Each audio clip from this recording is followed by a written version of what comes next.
Bismillahirrahmanirrahim. Assalamualaikum warahmatullahi wabarakatuh. Alhamdulillahirabbil alamin. Allahumma shalli ala sayyidina Muhammad wa ala ali sayyidina Muhammad. Bersyukur kita dipertemukan dalam channel Ulama Bicara, dan alhamdulillah dalam kesempatan kali ini guru yang kita cintai hadir untuk memberikan nasihat kepada kita, Kiai Haji Dr. Haris Hakam. Assalamualaikum Kiai. Waalaikumsalam warahmatullahi wabarakatuh. Mas Apa kabar, Agung? Kiai? Sehat walafiat seperti Mas Agung. Mohon maaf ganggu lagi jadinya. Bukan gangguan, ini bagian dari mudzakarah Masya Allah. yang bisa Masya Allah. menambah keimanan. Insya Allah keberkahan akan selalu bersama guru kita. Amin. Nah Kiai, tema yang kita angkat ini sangat menarik sekali berkaitan dengan apa yang sekarang sedang lagi viral. Kemudian kayak semacam pawang hujan, memindahkan, mengumpulkan tanah, dikumpulkan di tempat tertentu lah dengan alasan-alasan tertentu. Tapi kita tentu saja akan memberikan satu pemahaman, second opinion, bahwa agama turun di muka bumi ini yang digarap pertama kali adalah faktor ketauhidan, Kiai.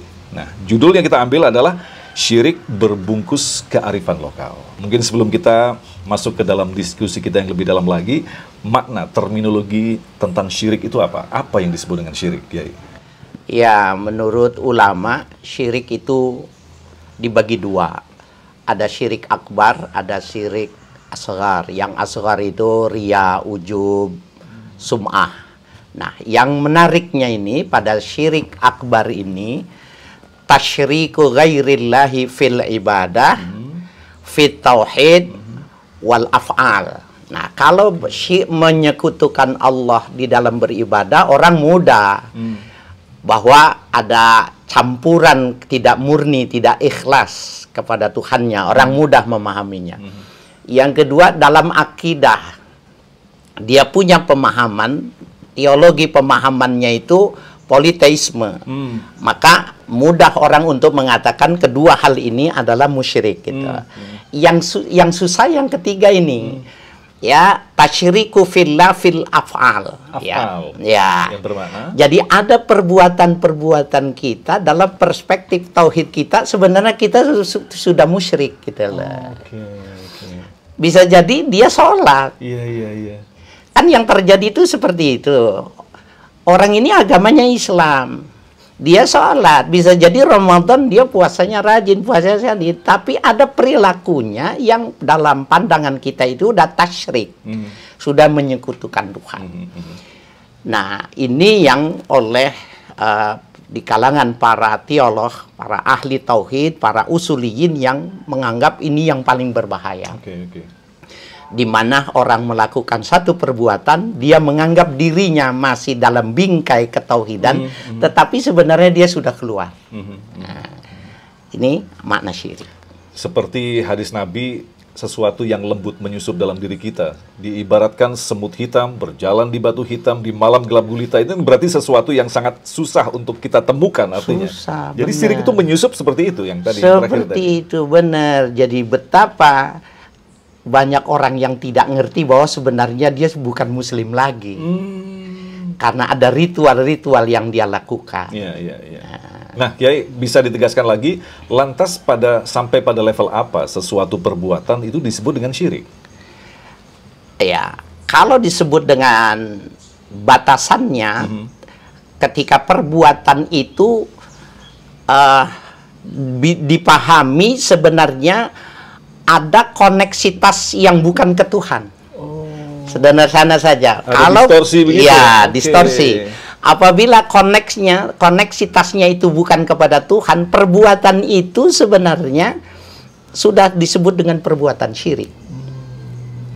Maaf saja ya, seperti pawang hujan. Iya. Pawang hujan itu kan adanya di Indonesia dan di daerah-daerah tropis.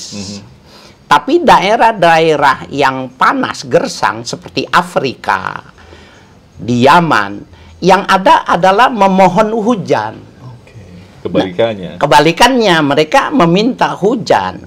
Di Afrika itu ada budaya meminta hujan itu datang ke atas gunung dengan membawa potongan-potongan macam-macam daging. Kemudian meminta untuk diturunkan hujan. Itu di Afrika. Di Amerika Latin juga suku asli mereka itu melakukan hal yang sama. Lalu di dalam Islam itu ada istisqa. Oke, meminta, sholat meminta. Meminta. Apakah istisqa ini meminta hujan, sholat yang disyariatkan dalam Islam ini bisa dikias menjadi pawang? Kalau pawang menolak hujan, istisqa meminta hujan. Bisa nggak ini dikias dalam metodologi kias? Nah ini menarik. Apalagi tadi kalau Mas Agung bilang dibingkai dengan kearifan lokal. Nah, para pemirsa, saya pingin kecerdasan, kedewasaan kita berpikir secara intelektual sehingga kita tidak mengedepankan sukuisme, pemahaman, isme-isme ini kita kesampingkan. Saya berharap ini menjadi sebuah model, ya, ulama bicara ini menjadi kecerdasan, ya. Second opinion menurut Mas Agun, saya kira ini tepat istilah ini, ya, yang menjadi pembanding, begitu. Pembanding. Di dalam Islam ada tidak kearifan lokal? Pertanyaannya begitu. Ternyata ada. Kearifan lokal di dalam Al-Quran itu bahkan disebutkan. Salah satu surah Allah berfirman, ya, khuzil afwa wa'mur bil urfi wa'arid anil jahilin. Khuzil afwa, berikan maaf. Ini kan sebenarnya metodologi tentang dakwah. Khuzil afwa. Kalau kau berbenturan, kau bermasalah, ya, tidak diterima di masyarakat, beri maaf. Atau perilaku mereka yang belum sampai, beri maaf. Wa'mur bil urfi, bukan bil ma'ruf. Sampaikan kebaikan itu bil urfi. Al-Quran punya konsep tentang uruf. Satu kebaikan, kearifan lokal yang diterima di dalam Islam itu baik menurut agama, baik menurut rasio, baik menurut kemanusiaan, maka budaya apa saja bisa diterima, bisa diadopsi. Nah, hanya saja ketika budaya itu mazmumah, tercela, Islam mengaturnya. Al-Quran ketika mengadopsi tentang zihar, itu kan seorang laki-laki mengatakan kepada istrinya, ya, punggungnya, ya, punggungmu seperti punggung ibuku. Gitu. Ini sebenarnya kan penistaan terhadap wanita, eksploitasi terhadap wanita, tidak dicerai tapi tidak diberi nafkah dan statusnya ini tidak jelas. Diadopsi sama Al-Quran, sama Islam itu. Ada zihar, tapi boleh pilih mau cerai, ya, dalam waktu yang sudah ditentukan, atau kau bayar bayar diat, bayar hukuman dari zihar yang dilakukan. Li'an, termasuk perbudakan, itu adalah kondisi lokal yang diadopsi. Tetapi dibersihkan. Nah, dengan tauhid tadi itu kan, ya, tauhid itu, ya. Wali Songo ketika dia ingin mengislamkan Jawa itu dengan wayang. Wayang itu kita tahu itu budayanya India belakang. Yang tadinya adalah Gatot Goco menjadi simbol Kadigjayan, dirubah oleh Wali Songo. Siapa yang pegang Jamus Kalimosodo, maka dia menjadi orang sakti mandraguna. Sehingga Semar ketika dia memegang Jamus Kalimosodo, manungso setengahing dewo, manusia setengah dewa. Nah, jadi salah benar ketika orang melupakan sejarah tentang perwayangan, ya, sehingga dikatakan wayang harus ditinggalkan, wayang harus diberangus. Orang itu nggak ngerti, orang ini murni muhaddis, musyaddid, tetapi dia tidak mengerti tentang usul fiqh. Artinya usul fikih itu melihat mengistimbat hukum itu tidak berdasarkan murni hukum. Ada metodologinya di dalam menggali hukum, salah satunya adalah uruf, melihat budaya. Nah, sekarang kita lihat budaya. Beberapa waktu yang lalu ini, para pemirsa, kita bisa lihat di Madura ada seorang keponakan mencelurit perut pamannya. Karena dia menganggap istri dan mertuanya itu disantet. Nah, masyarakat Madura itu di Jember, di Jawa Timur, di Banyuwangi itu banyak. Dari zaman terdahulu, dari zaman dulu, yuridis formal, hukum yang berlaku di Indonesia itu tidak mengayomi mereka. Kalau orang melapor bahwa istri saya disantet, suami saya disantet ke polisi, Polisi bilang nggak ada hukumnya, Nggak ada hukumnya, betul. karena di dalam Betul, hukum betul. pidana yang merupakan produk dari Belanda. Belanda itu sendiri juga sebenarnya mengambil kode penal dari Perancis, ya kan? Dari Perancis.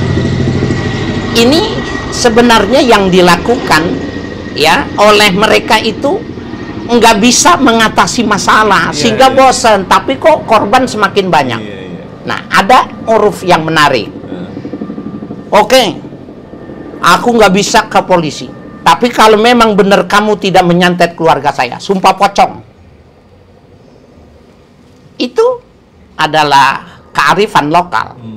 Digali lubang, pada asalnya digali lubang, orang itu dimandikan janabat, dibungkus pocong, dimasukkan di lahat, kemudian dia sumpah 3 kali.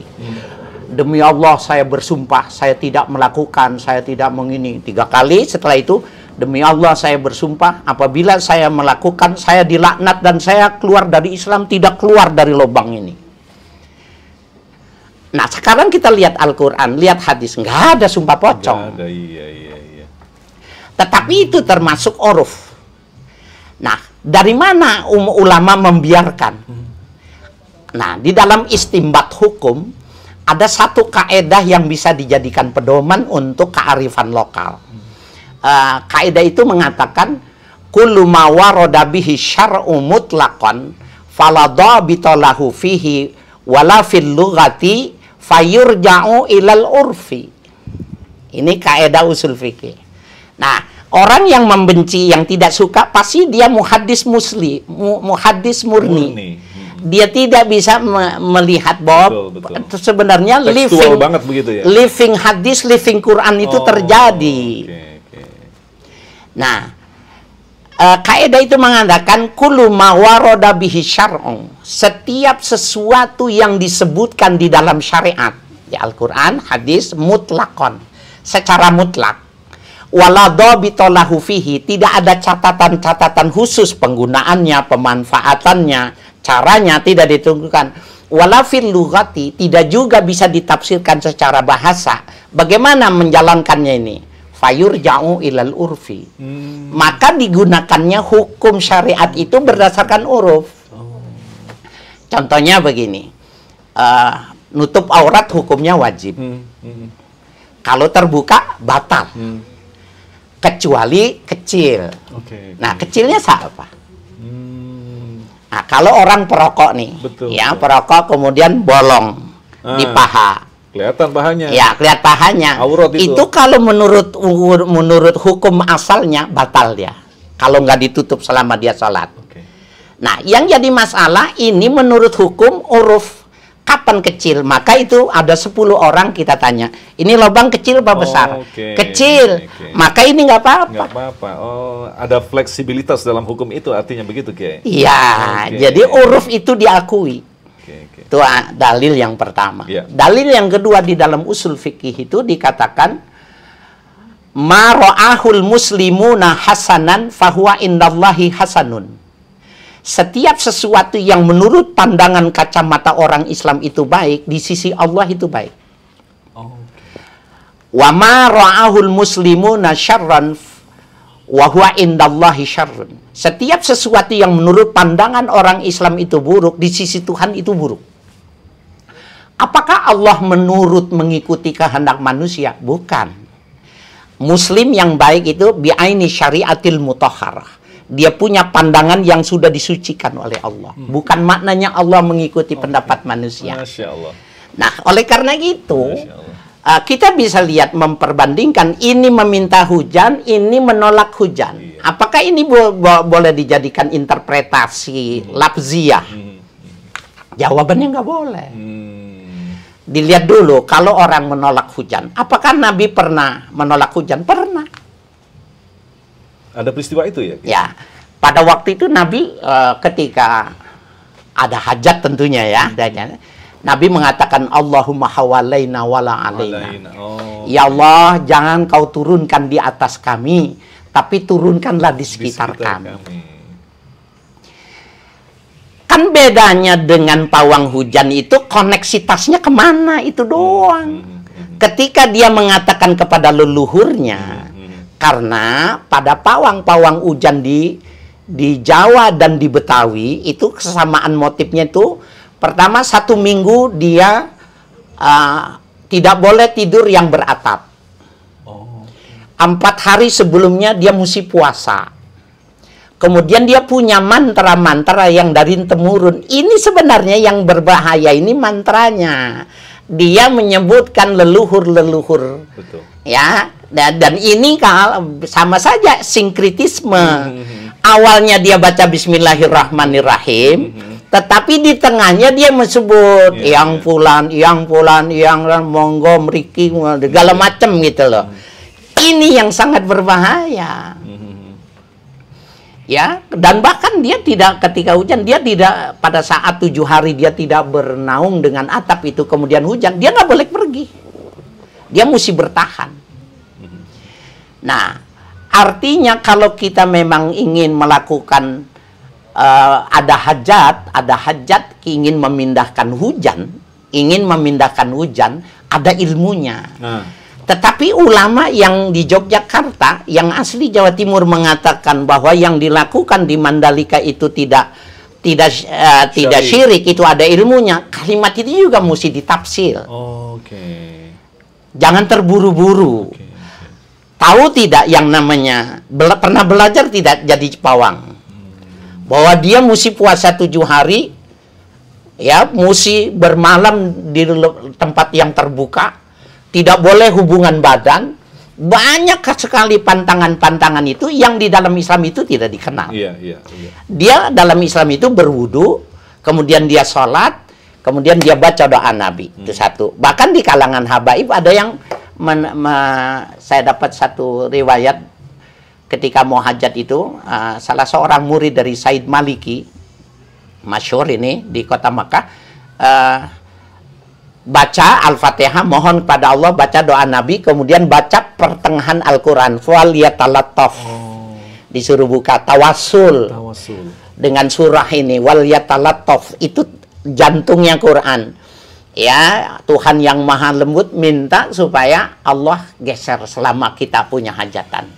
Nggak masalah, itu pawang juga kalau dikertikan pawang, tapi koneksitasnya kemana aja. Nah, kalau kita perhatikan dari kasus kemarin, pelaku ini mengatakan bahwa dia bisa berdialog dengan awan dan sebagainya, bahkan mengatakan ada remote control di situ. Nah, kalau orang sekarang kan begini, kayak berpikir secara instan, yang penting ada buktinya, mau pakai agama, mau pakai sinkritis, yang penting hujan bisa berhenti. Ini kan berbahaya sekali model ketauhidan seperti ini, apalagi dia ada persyaratan-persyaratan khusus seperti ada cabai, kemudian bawang dan lain sebagainya. Itu kalau dilakukan secara sempurna, maka benar-benar terjadi bahwa hujan itu bisa dihentikan.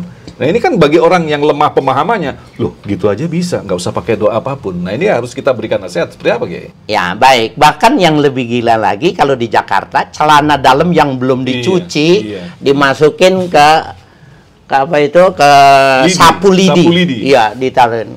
Kata malaikat, gua nggak takut sama celana dalam. Ya, jadi ketika dia tidak hujan, itu istidraj, bisa jadi. Ya, Allah mengulur, memberikan kesempatan dia taubat.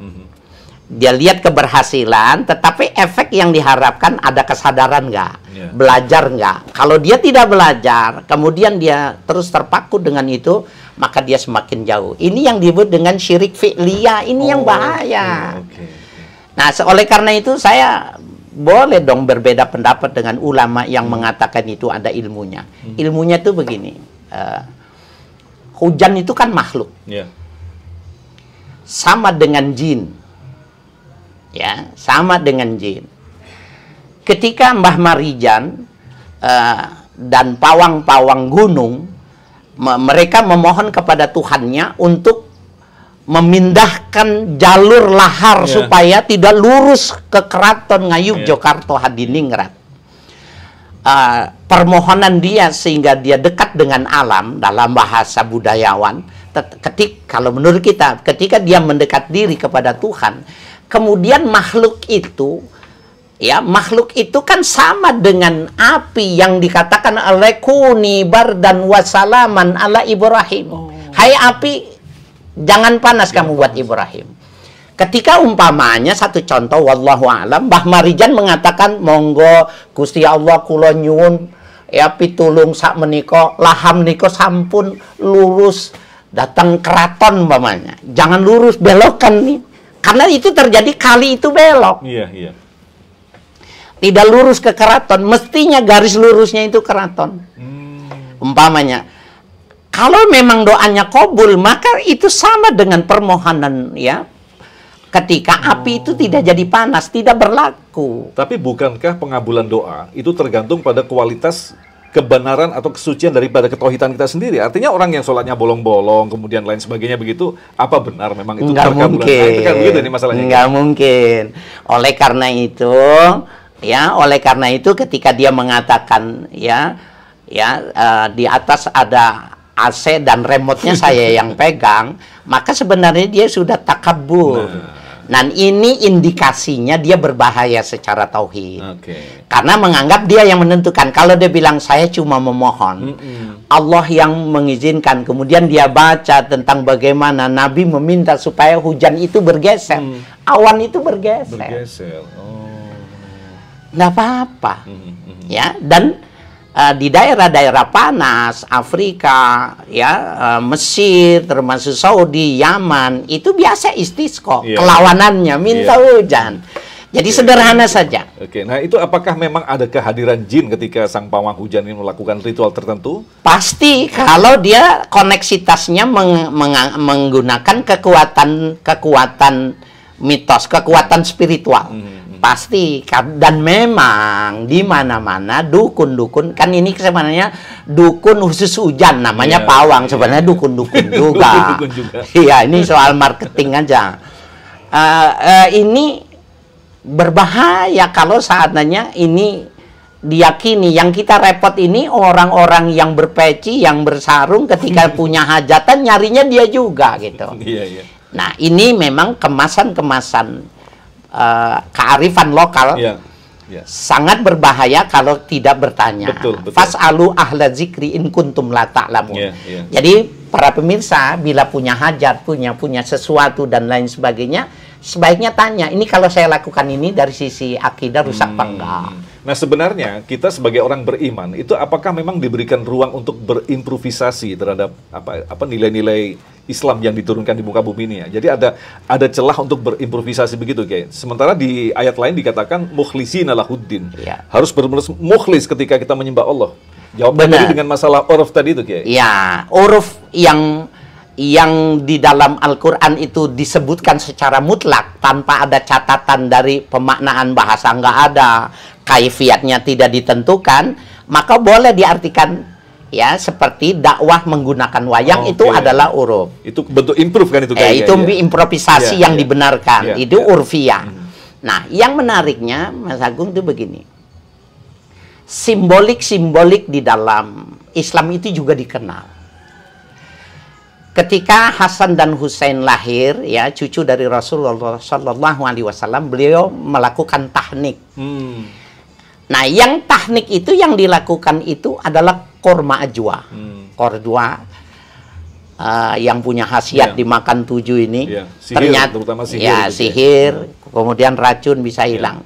Menariknya ajwa ini ternyata Nabi sudah berpikir tentang low sugar. Karena yang lainnya manis-manis. Ajwa itu tidak terlalu manis, tidak berbahaya dari sisi tubuh. Nah, itu manis dimasukkan ke mulut. Simbolik sebenarnya.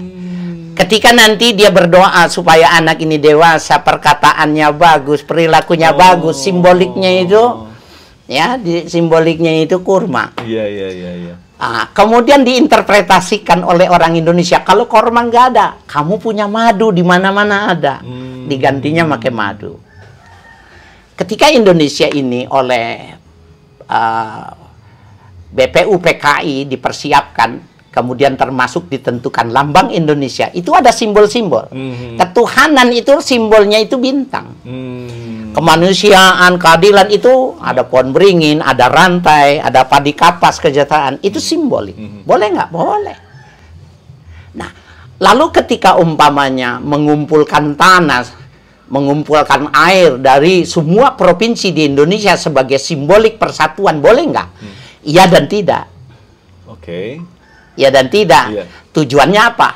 Oke. Nah, sekarang kita lihat budaya di Indonesia, ada yang disebut dengan ngala cai kakukulu. Bahasa Mencari air dari 7 tempat. Oke, 7 sumur kalau 7 sumur. Ini lagunya Elvi Sukaisi nih. Ya. Saya mau nyanyi takut Mas Agung. Gak apa-apa nyanyi. 7 sumur. Iya, iya. Itu bukan cuma sekedar nyanyian Elvi Sukaisi.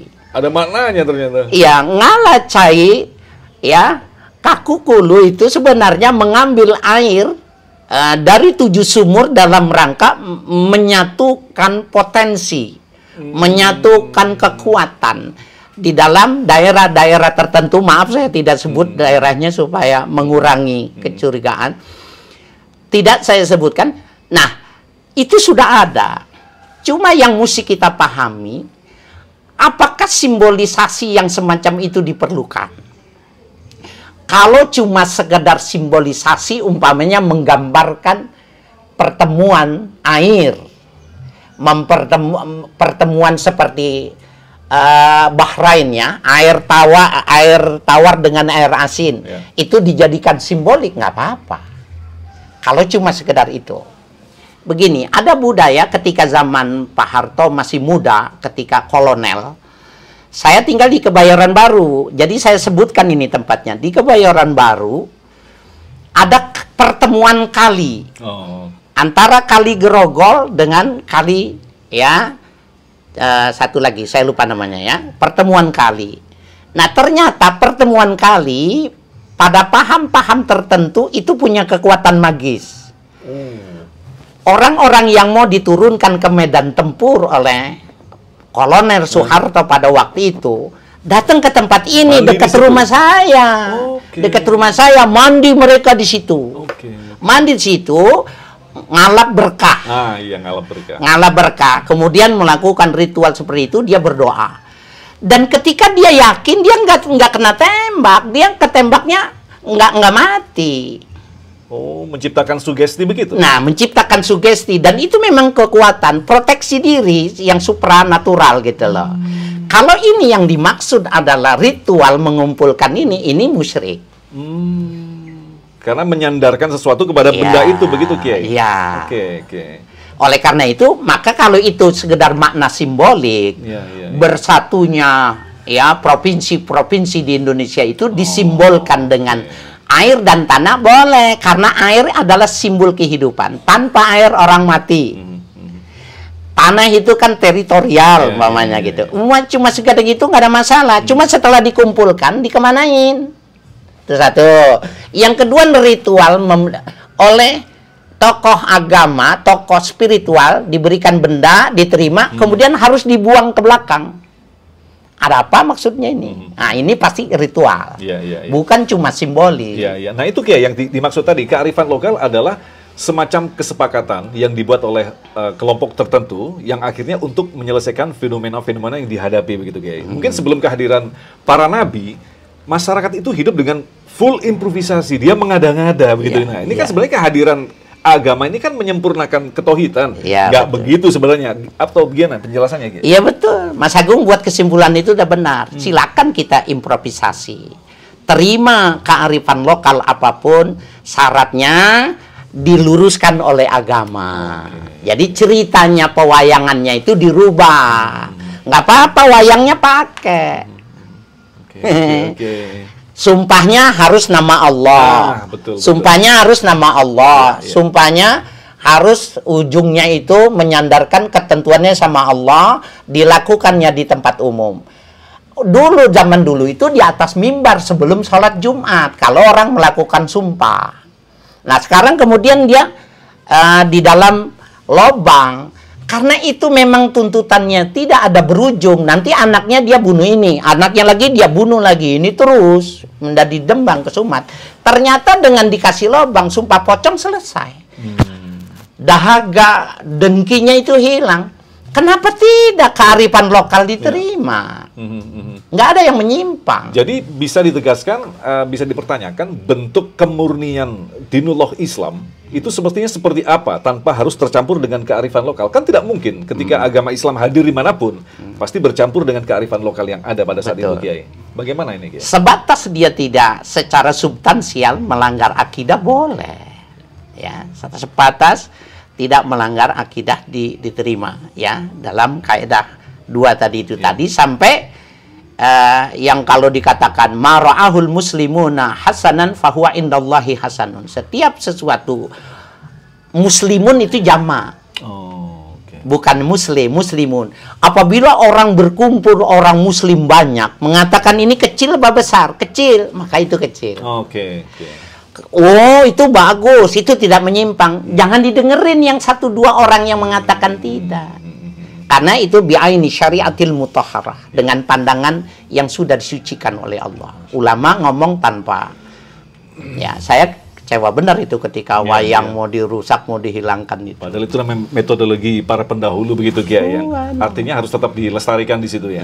Nah, kalau kita perhatikan ketika Rasulullah istilahnya hadir pada saat itu di Mekah begitu kan, beliau kan memang menghadapi kearifan lokal yang sebenarnya itu adalah syirik yang dibungkus dengan istilah kearifan lokal begitu. Ini kan sesuatu yang berat, walaupun sampai saat ini pun kita akan berat untuk menghilangkan semua itu kan, Kiai. Jadi artinya ketika kita menghilangkan, jangan, ini adalah bagian dari tradisi kita, budaya kita. Nah, lantas bagaimana Kak solusi agar kita lebih berhati-hati dalam menghadapi kesyirikan yang sangat lembut ini, Kiai? Tadi saya sudah bacakan ayatnya, fas'alu ahla zikri in kuntum la ta'lamun. Jadi syirik yang tersembunyi yang Mas Agung bilang seperti semut hitam, jalan di tengah malam di batu yang hitam. Nggak kelihatan. Hanya orang-orang lizawil ukul yang punya mampu memahami ini. Oh, ini ada pergerakan.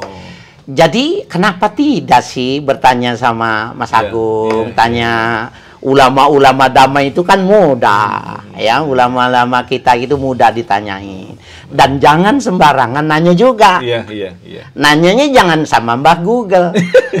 Ya, karena yang nulis di Mbah Google itu siapa aja, orang dalam kapasitas apa dan bagaimana mengatakannya itu juga. Kalau bertanya insya Allah selamat. Pada dasarnya Islam menerima, mengadopsi ya kearifan lokal, syaratnya tidak bertentangan dengan syariat dan akidah secara substansial. Dan tentu saja untuk memahami kebeningan tauhid adalah dimulai dari kebersihan hati kita. Kita akan dituntun oleh Allah begitu, Kiai ya. Betul, kesimpulannya begitu. Baik. Terima kasih, Kiai, ilmunya hari ini luar biasa sekali. Insya Allah ini akan menjawab pertanyaan keraguan-keraguan kita tentang bentuk-bentuk kesyirikan yang dibungkus dengan kearifan lokal. Artinya kita harus berhati-hati karena apa yang kita lakukan pada saat ini tentu saja akan dipertanggungjawabkan kelak di hadapan Allah. Mudah-mudahan kita termasuk orang-orang yang diselamatkan dari segala bentuk kesyirikan. Tetaplah bersama kami, Ulama Bicara. Assalamualaikum warahmatullahi wabarakatuh. Waalaikumsalam warahmatullahi wabarakatuh.